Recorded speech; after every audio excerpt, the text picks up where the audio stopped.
Maraming salamat at yung mga gusto na umuwi at may logistics naman, Liz, kung ang kanilang contingent commander dumating, tingnan mo na lang kung paano maipabaon natin sa kanila para may makain naman ng konti sa daan ang ating mga tao, especially kung matagal ang biyahe.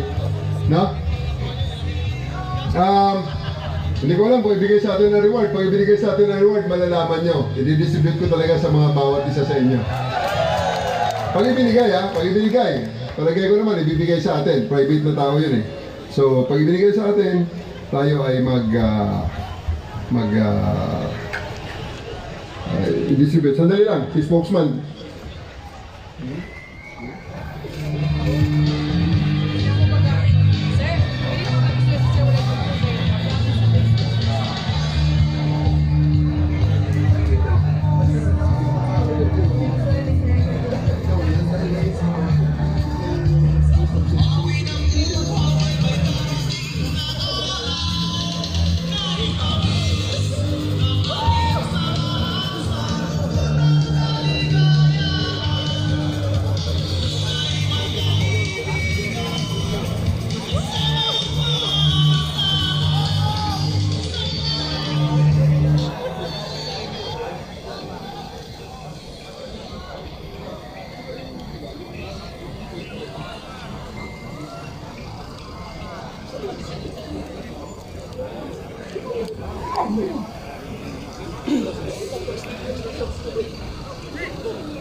Asa sir?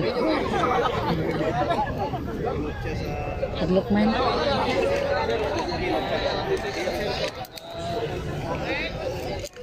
Magkilabas ba muna kami? Ay.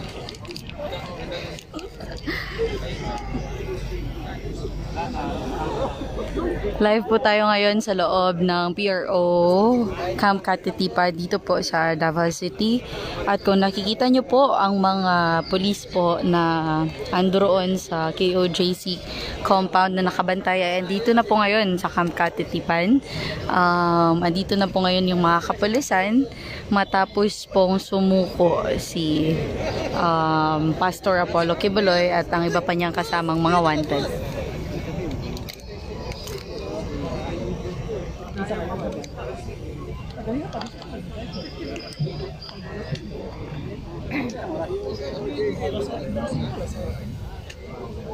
Kanina naman po ay nagbigay pasalamat si Regional Director Nicolas Torres sa mga kapulisan. At kung matatandaan po natin, ito pong mga kapulisan ay nanggaling po sa iba't ibang region sa Philippines. At dahil nga po, kailangan ng 2,000 and more na mga kapulisan. Kaya po, merong ibang mga hindi from Davao City na andito po ngayon. At ang sasaya po nila sapagkat po, finally, makakauwi na rin sila sa kanilang pamilya. Andiyan ba si Father? Tawagin niyo naman si Father, oh. Makapagpanalangin muna tayo bago tayo saya at magsama-sama ulit.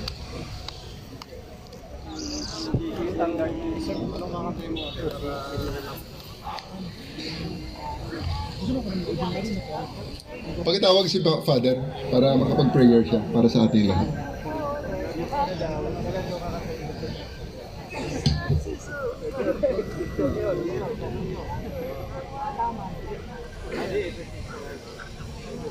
Uy, nasa na yung kan? Nasa na yung mga beer mo, Lisa? Ha? Huwag lang kayo magpa-picture na naka-uniforme, umiinom, ha? Huwag lang kayo mag-selfie dyan, malasim pa tayo.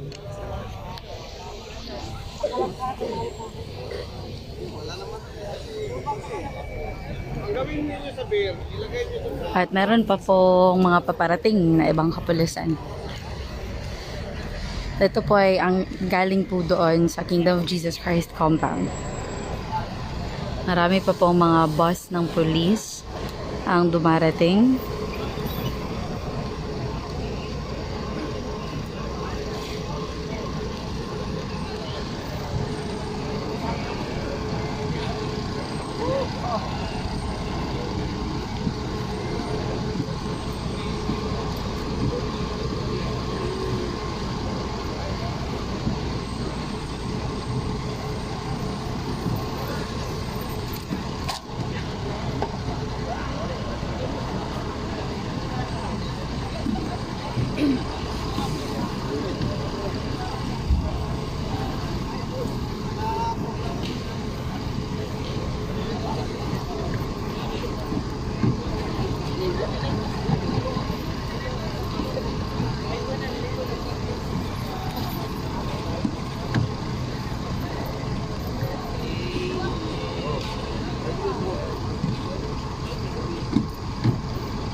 Ay, ito.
Ano kayo nakabigyan? When you read? Kumusta po?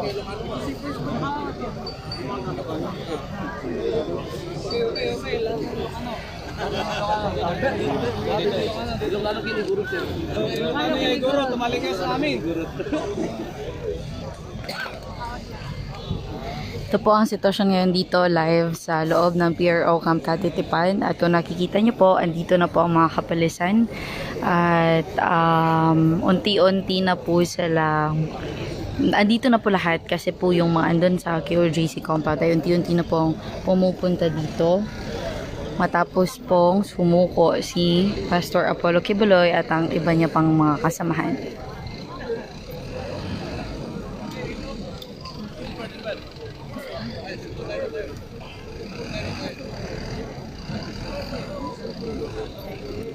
Ikaw itong classmate ni Shine? Yes po, ma'am. Ay, sus! Yes, ma'am. Ako na po taga-KOGC. Dili ha. Nagpahuway lang sa kong cover for how many days. Yes, ma'am. Ako mo. Kinay manig-mic, ma'am. Wala ako naka-mic. Si Lala nagsakit, di ba? Si Lala, si Bril, nagkasakit. Ay, oo, ma'am. KOGC. Jagan, jakaron. Kagaling na pa. Wala na dito si Torion. Wala na galing dito sila. Ako may gipa dagan diri.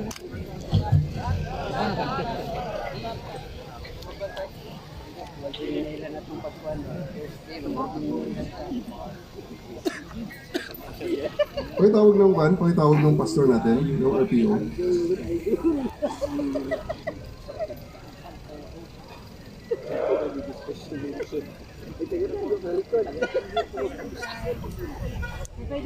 Apo.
Ha?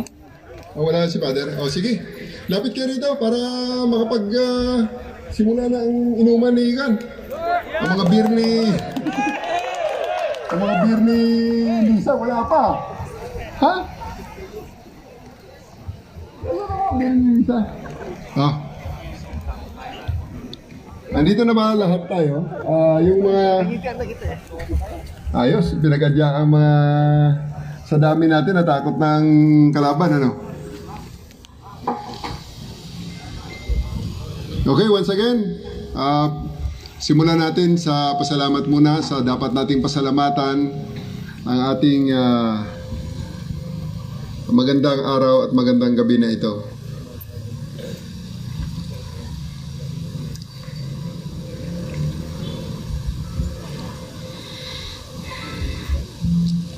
Manalangin tayo.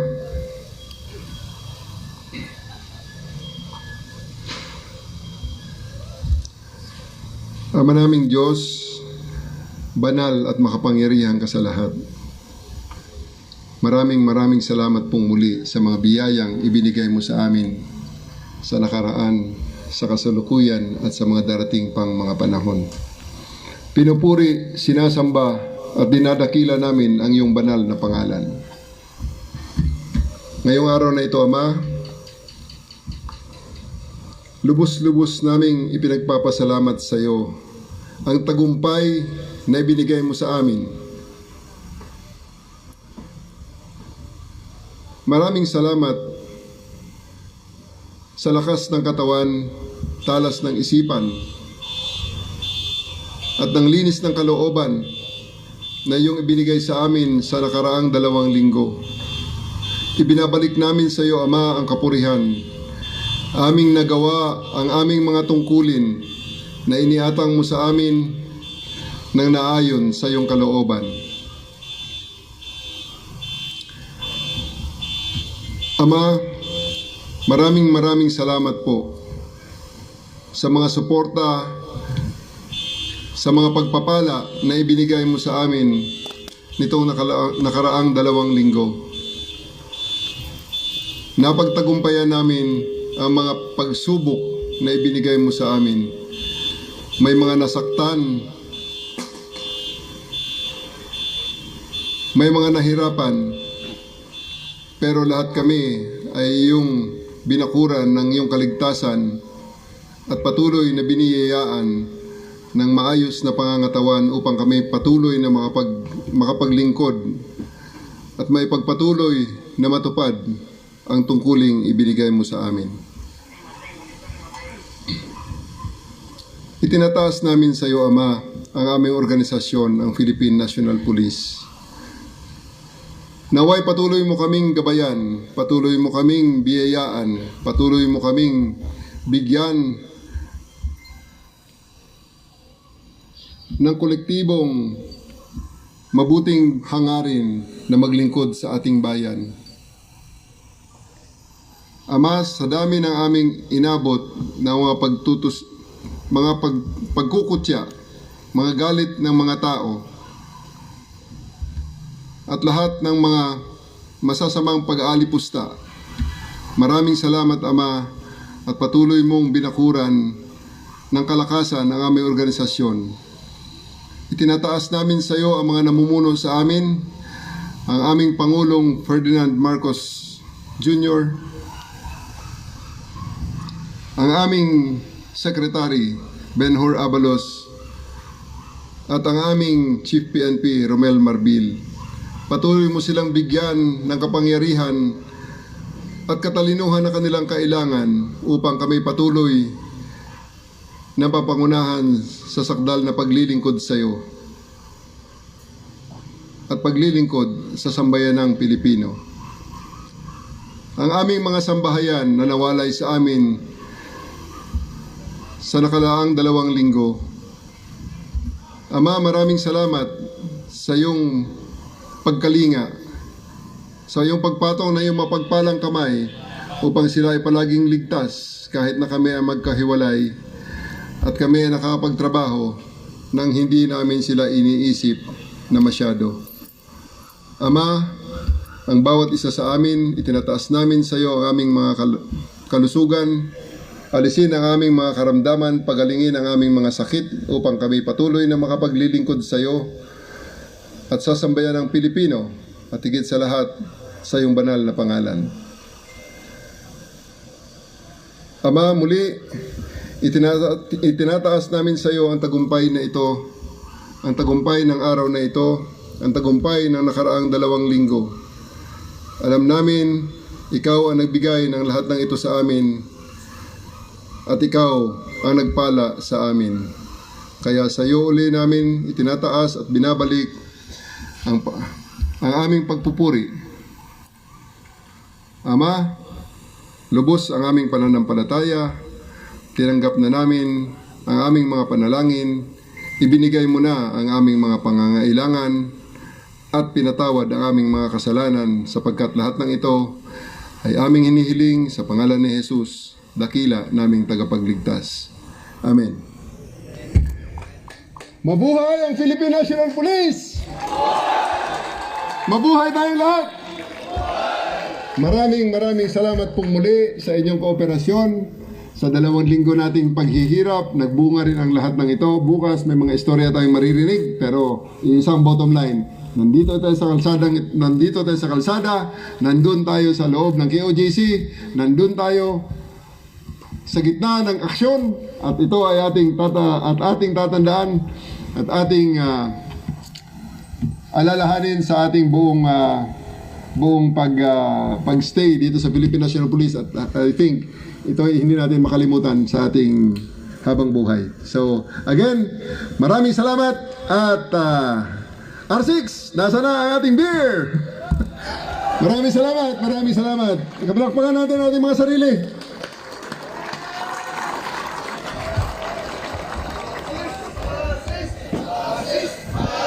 Sis! Ayos! Oo naman! Sige, sasabihin natin kay Dio. Lunes bukas. Mga pan siguro, no? Siguro, lunes na rin, no? Sige, sabihin ko kay Dio, hindi ko na sigurado, Hindi ko sigurado mga kapatid. Hindi ko sigurado to. Dahil kung tutuusin naman, nandito kayo, hindi naman kayo nagtatrabaho doon sa inyong mga region at kayo ay nandito nga. So, okay lang yun, wala kayo ron. Sasabihin ko kay DO, kay DP, shootan ngayon ng order lahat na dito na sa Region 11.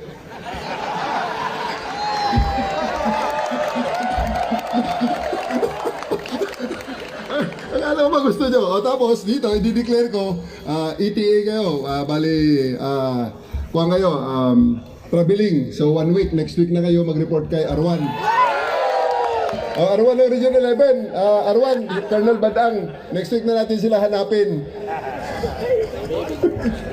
Okay, sige, I'll try my best, I'll talk to DO, baka mapunta rin ako ng Krami bukas, lahat ng mga tao na nandito, at the very least siguro pwede kong sabihin na mga Huwebes na kayo hanapin sa inyong mga unit, pero kung kaya ng ating powers, sabihin ko sa flag raising na lang kayo kasi magbibigay tayo ng medalya para sa inyong lahat. Okay? Magbibigay tayo ng medalya. So, you will receive that medal on Monday. So, Monday na kayo papasok. Sabihin ko na try ko sabihin kay kay DO. Hopefully, it will be granted. Okay? Pwede ba yan? So again, ulitin ko, yung mga taong may mga transportation at gusto